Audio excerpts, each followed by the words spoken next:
İsteyendik platformalarda pul kazanmak için, internetin üstünden pul kazanmak için size hükmen account gerek oluyor. Yani Gmail ya da Hotmail tapağı yok.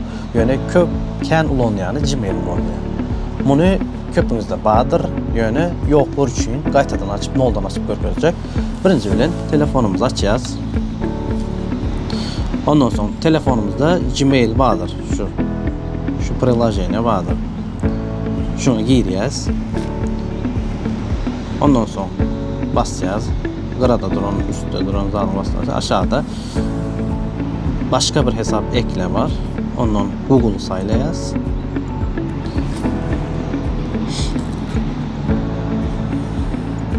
Ondan sonra bu bar olanlar için qaytadan girmek için aşağıda hesap oluştur var. Bu yoklar için kişisel. Ondan sonra ad familya. Bunu 3 gedib bolyasın tapağı diyor. Misal için men Türkmen.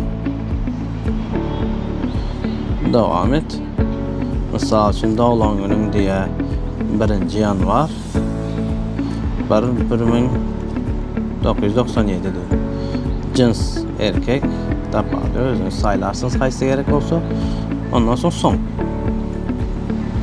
Ba'da bana bir neçe zatlar ödürlüyor. İşte men Türkmen 706 açıp bilen diye olay.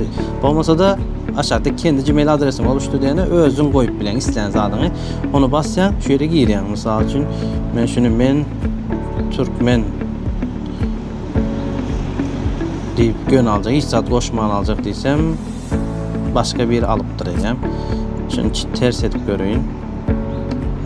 Türkmen men diysem bunu da bir alıptır.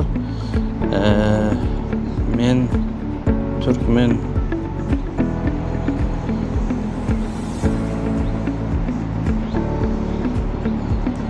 Türkmen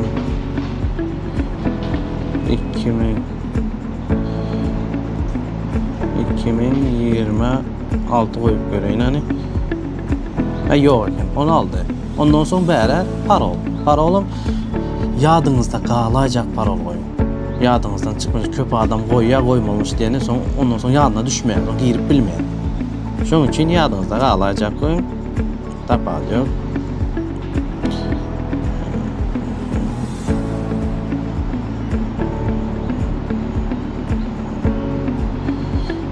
Girdik. Bu olmaya değildi. Misal için